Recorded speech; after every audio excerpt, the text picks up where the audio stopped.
Hey guys, Matt here, and today I am back with day number 3 of r/Supernova Revenge, where while I was looking for some stories for today, I just noticed a lot of these posts have the little tag thing after it of death.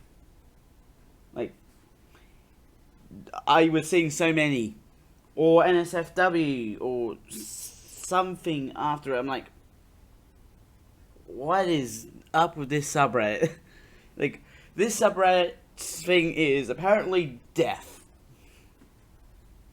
Anyways, today I have 2 stories lined up. I'll start off with this one. Oops, I forgot you are my parents. I don't know if this belongs here, but TLDR will be at the bottom. Excuse me for mobile being so long, and English being second language. This is our cast. Me, AD. My AD. My asshole with that. CB, Kelly's Beach, aka my mum. S1, sibling 1, male. S2, sibling 2, female. This is a story of my revenge against my parents, but first a bit of background. AD was an abusive person, if you can call him that, and CB was negligent excuse of a mum. For 17 years of my life, I had to take every "I deserve it," every "we don't have money," and especially every "nobody is going to listen to a kid," because everything I would say was a lie. It was just from my point of view, or anything else, just dumb. Anyway, let's get to the story.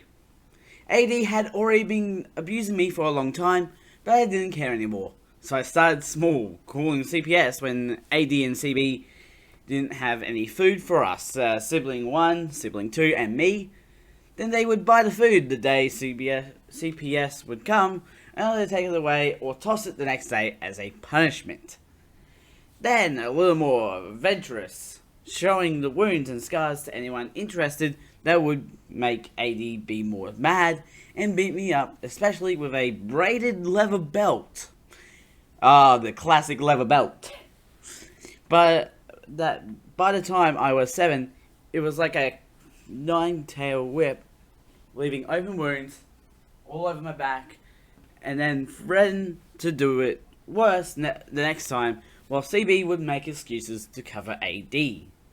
By the time CB and AD were going for the divorce, the fistfights would be even in public places, but with no consequences, especially for AD, because he had friends everywhere and a pristine reputation. The thing was that there were documented records of the hospital visits, records in the police station that mysteriously disappeared by the court date, but they didn't know I kept tabs on everything by using my dad's tactics. After the divorce, S1 stayed with AD and tried to repeat the cycle to no avail, while S2 and I stayed with CB by default.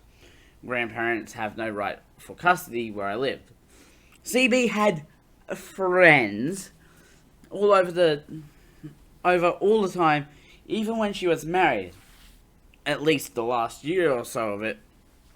So sometimes I would headbutt with either CB or her friend, until one day her friend said I wasn't helping in the house. One day CB stops us at S2 and I at 11:30 PM or so to talk, and says that I have to leave her house, but suddenly S2 pops out of behind the door and says, "Then who is going to take care of me?" So CB's response was, "Then you go too." So I was a minor at the time, but getting college classes with another minor living at the streets for 3 weeks before I told my sister that my friend would give her a room and I'll be fine. I was crying so hard I was shaking and angry. While I stayed at the streets because there was no no room for more people. CB then accused me of kidnapping my own sister afterwards. Okay. I'm gonna kick you out and your sister, and then I'm gonna accuse you of kidnapping your own sister. What? Revenge mode activated. AD and CB were still upstanding citizens in our community, so that was the first step. Step 1. I divulged all the information about the abuse to the whole community and the press, making AD's job look like hell because he worked in a college campus.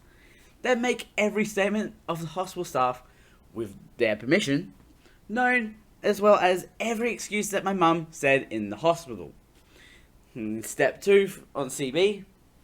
CB's house had an issue where some parts would get slippery no matter the amount of water it was on the floor. So you see where this is going. She fell and broke her ankle to the point the doctor had to put bars and screws like there was no tomorrow to keep it together. And I made sure nobody would come to help her. The only one that stayed was the friend, but the strain was brutal in their friendship. On their friendship. She was in bed for months, almost a year to recover, but not completely. Step 3, again with CB. Since CB was in a dire need of help, she begged, but I refused until she had learnt her lesson. Then I went to her house and said, "You have been a careless bitch all these years. Tell me one reason other than you gave birth to us." And she stuttered, and I left her in her soiled diapers. Ooh. Grown woman in diapers. Yate. Step 2 for AD. Got all the girlfriends and let them know of how to get an order of protection, creating a history of domestic abuse and enough violence to have a permanent one for us three, S1, S2, and me. Then create a report of drunk driving by documenting all the crashes and bottles of beer and liquor in his house. And step number 3 for AD. Revoked his license, which in turn caused issues in his job. Then let the job know the record I have of him, which in turn got him demoted and in probation. From then on, he only was able to work with men to avoid any lawsuits. Step number 4. I spoke to the bank to let them know about the news and got AD to stop renovation of the house, then destroyed his credit. From then on, he really had no money for food with all his debt, and even child support. I even got him arrested because he didn't want to pay child support to CB, even though we were kicked out of the house. And step number 5 for AD.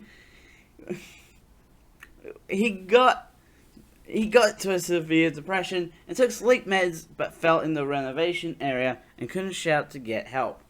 I just saw him when S2 wanted to see S1 and just stared at him for a moment, then started walking away, saying that my dad was at the bar so nobody would look for him. He spent the whole night at the back of the house, the half renovation, filled with cuts, gashes, and a few bruises, I think. TLDR. Sorry excuses for mum and dad abuse their kid to the point of not caring, and son, don't help them when they were in grave need. P.S. I don't have a grudge anymore, and the abuse was without limitations. He tried everything on me, and she didn't try to believe and see we were struggling. I just love... It's just like, he's at the bar, he's not here. And just, everyone just walks away. Just, everyone's just gold.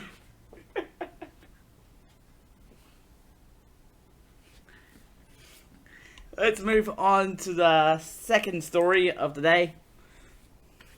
Revenge of the Bullied. The Butterfly Effect. Is that your cushion in this? I'm sorry, that was a terrible joke. reposted this from r/SupernovaRevenge since it was suggested that it would also be appreciated here. The Prelude. I was a sweet, nerdy boy when I was a child. I was interested in the science, computers, avionics, and mechanics. I was also slightly on the heavier side, but not so much that it would disqualify me from playing sports with the other kids. In my school, I was generally liked by my peers, so I have never been in physical conflict with until that summer. When I was 10, my parents sent me to the summer camp for 2 weeks. This was something I was looking forward to for months. As soon as we arrived at the camp, things have gone sideways pretty quickly. I don't remember what exactly started the bullying, and I have a crab load of repressed memories about that period, but I do remember this one guy in particular. Let's call him Ringleader. Does he run a circus? Oh my gosh, I'm doing so many terrible jokes today. I tried to resist the bullying and fight back, but he was 2 to 3 years older, and the difference in sheer physical power was overwhelming. He also got several other boys and girls on his side, so it was impossible for me to mount any kind of effective defense. The fact that the camp supervisors, the adults, knew about this and ignored this entirely did not help either. Keep in mind that this was during the 90s in a post-Soviet country. Cell phones were not a thing back then, so I had no option to contact my parents about what was going on. My mornings at the camp, and I mean every single morning, would start with RL and several other of his short-haired friends throwing a bedsheet over me while I was sleeping and beating me up. They called this the blanket. I never knew who exactly was present, as I was busy trying to cover my head and face from the blows. This would repeat in some shape or form several times over the day. Basically every time the supervisors were not present, and sometimes even in the middle of the night. Oh yeah, just gonna beat you up in the middle of the night, jeez. Some nights I would wake up basically covered in spit and snot, while RL was waiting there laughing with his band. They of course restricted me from using a bathroom to clean myself up, and this was a point of immense entertainment and bragging stories for them. In one instance, I remember the RL getting up from his bed during the night, peeing on me while I was asleep, and then waking the whole camp up, telling everyone that I have wet the bed sheets like a little baby. I was even reprimanded by the supervisors, and the nickname P-Boy stuck for the whole remainder of the hell camp. I'm not gonna say the actual word. The RL even tried to coax me to give him a hand job on one occasion in order for him to stop bullying me. Rest assured, he was not successful, but I was defeated, but not broken. After returning from the camp, I have told my parents about some of the stuff, and I kept the most hardcore parts to myself. I was still ashamed. My father was an ex-soldier and a senior-ranking intelligence officer investigator at the time, but even he was unable to do much about it within the limits of the law. When my father tried to confront him, the RL's father basically told us to fork off, and to add insult to injury, blamed the situation on me for being a little pussy. This was done over the forking intercom in front of their forking house. He did not even see us. He just blinded to the reality of what the hell is going on. I don't mean to go into much detail here, but the fact is that this summer effectively ended my childhood and started a chain of events that would end up with me being the way I am now. The long-term impact. You see, in my mid-20s, I have been diagnosed with borderline antisocial personality disorder. Basically, I'm a sociopath. Apart from other things, this means I have very little capacity for empathy or any other emotion for that matter. I can on occasion get happy, angry, sad, or even scared, but the stimuli for this have to be pretty strong, and they also have to choose to feel something. In particular, I do have a strong distrust towards authorities, hate incompetence, and neglectfulness, and do not shy away from physical, psychological, or emotional confrontation if I deem it necessary.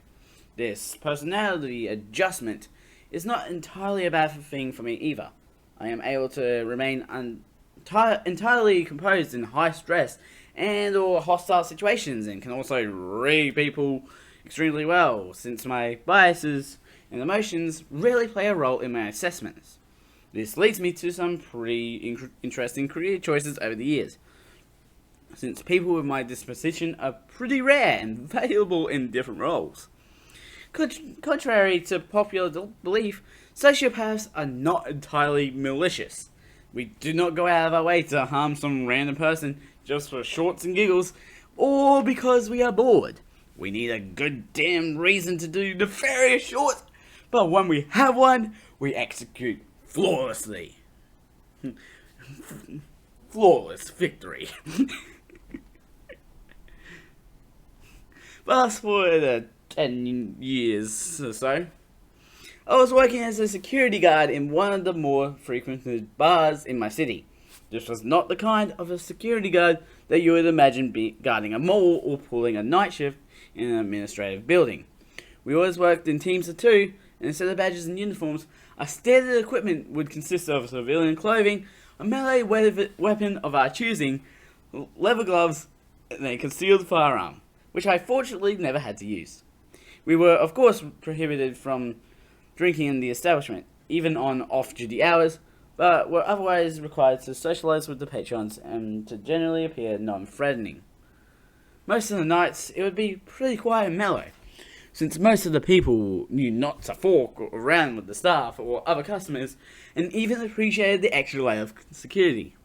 On one such a night, I was sitting and chatting with some of our regulars, part of the job, appear normal and not threatening, when all of a sudden, the RL enters the establishment.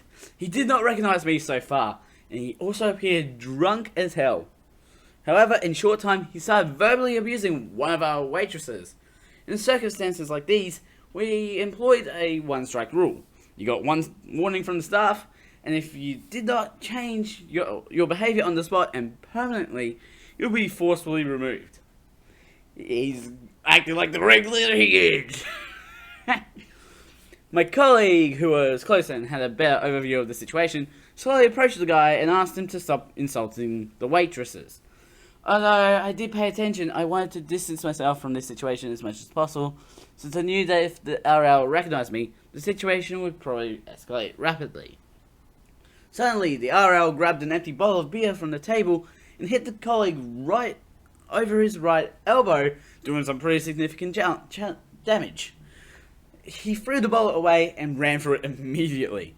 I quickly checked on my colleague, instructed the staff to call the cops, and then followed the RL outside.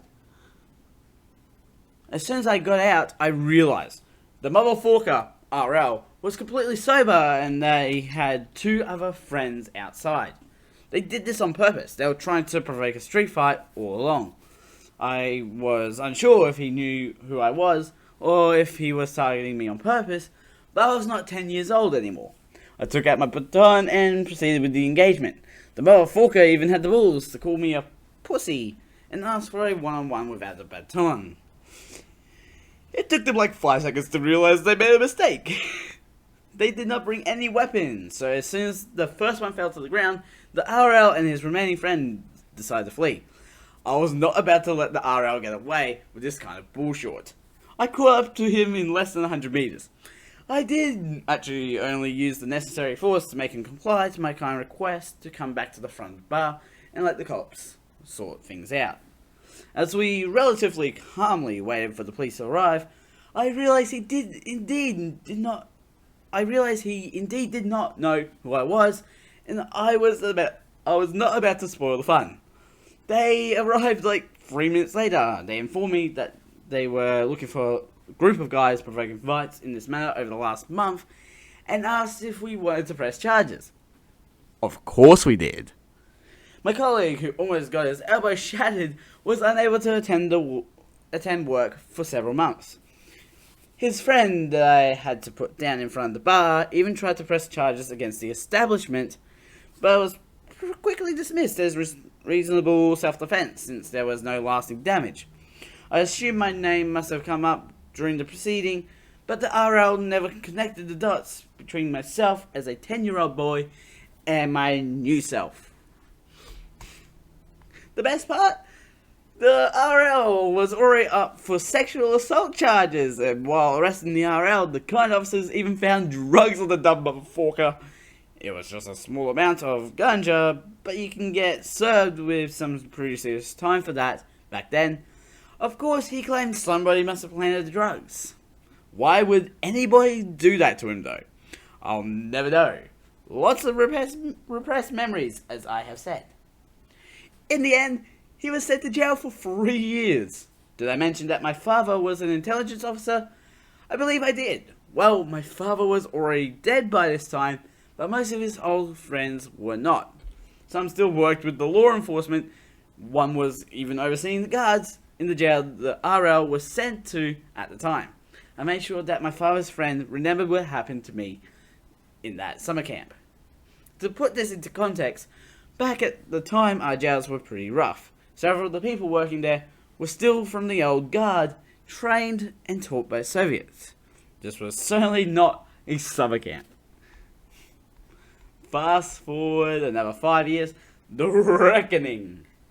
I was now running security at the establishment, but the security grew a little bit. We now owned the whole building, which consisted of several stories. Some of our duties consisted of making sure that the upper stories were empty during the nights, as the building was still technically accessible to the public because the bar was open 24/7. During the winter months, we've often had homeless people trying to sneak past us and hide within the building, since it could get as low as 30 degrees Celsius, or minus 30 degrees Celsius during the nights. Even if it put our jobs at risk, we've had an unofficial understanding with the security guys. As far as the homeless people were not littering the place, were not bringing alcohol or raising commotion, and got out before 6 in the morning, we let them sleep and even wash in some of the unused utility rooms. We even sneaked some blankets in. We're not animals, and we realized these people had nowhere else to go. On one such night, I was checking the floors, making sure that nothing nefarious was going on, when suddenly I hear somebody snoring in one of the utility rooms. I knew it was one of the homeless people, but I still needed to check it for damage and alcohol. Upon closer inspection, I found RL sleeping there. He'd lost a lot of weight from the last time I had seen him, and was in overall bad shape. Later I learned he had serious mental and emotional problems because of the treatment he got in the prison. Basically, he was bullied heavily by the inmates, and the guards did absolutely nothing about it. This led to heavy substance abuse once he got released, eventually getting him into serious debt, and not the nice clean debt towards the bank side, mind you. His parents had to eventually sell the house just to cover it for him. They moved to a small apartment and kicked him out onto the streets. Standing there, I'm thinking about cutting the guy a slack. Thinking he's been through enough already, I turn towards the doors, intent on leaving him be.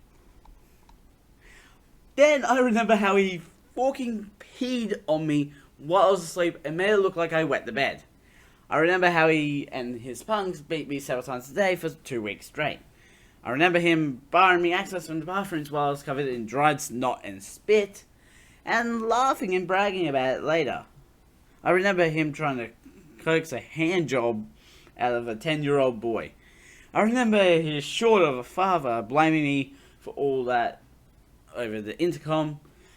I remember him injuring my colleague 5 years ago just to stir short up. I think about the girl he tried to rap. The sex assault charges. I break. I put my gloves on and drag the guy by his neck out into the freezing cold.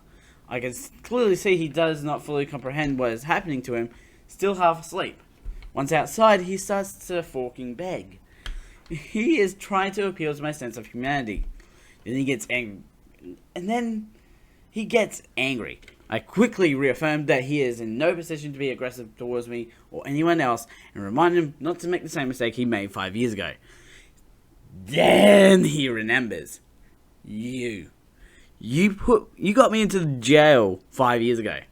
You got there yourself, pal. Why are you doing this to me? I don't know. I'm just a horrible kind of person. I genuinely enjoy this. What have I ever done to you? Nothing really. I would stop, but you would have to give me a hand job first. This gives him a pause. Now I can almost see him connecting the dots in his stupid little head. The wheels are crunching for a while. And then he wants to say something, but I see that he realized. He realizes everything. He realized everything. He opens his mouth, but not an iota comes out. He simply turns on his heel, and takes off into the freezing night. Later that night, I let all the security guards know that he is the one who assaulted our guy some years ago, and that he's not to be allowed to stay anywhere near the building under any circumstances. The aftermath. I am now working in an entirely different field in a different company. I am the head of IT and R&D branch, but are often invited to lead negotiations by other department heads, particularly the more problematic hostile kind. The kind where customers try to renegotiate prices after a part of the contract is fulfilled, or refuse to pay for services work done at all. My particular talents come in pretty handy in these situations. I know how it sounds, but this is all within legal means. It's just that my shorty country has pretty shorty judicial system and virtually zero protection against customers screwing contractors or providers after they finish the job, deliver the product.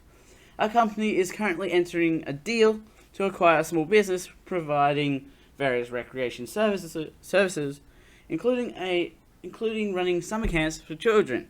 As far as I can tell, some of the employees have been working there for more than 20 years. RL survived the winter.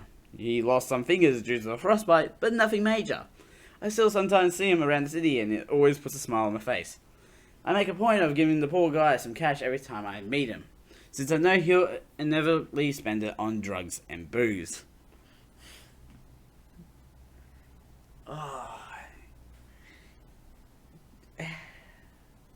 I don't know what to say.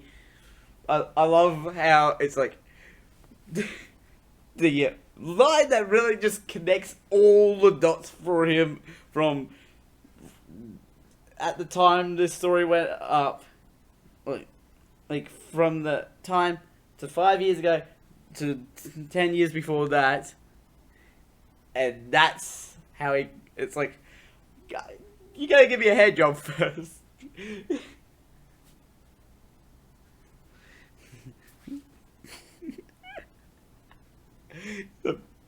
I love how it's a hand job that connects all the dots for him. I'm gonna end this episode here. Links will be in the description to my main channel and also the second channel that you're on right now, with links to the playlist and the last episode. Go check them out. Don't forget to subscribe and hit the notification bell so you know when the next video comes out. A ding, a ding. I'm the Mad Scientist. Mad Scientist out.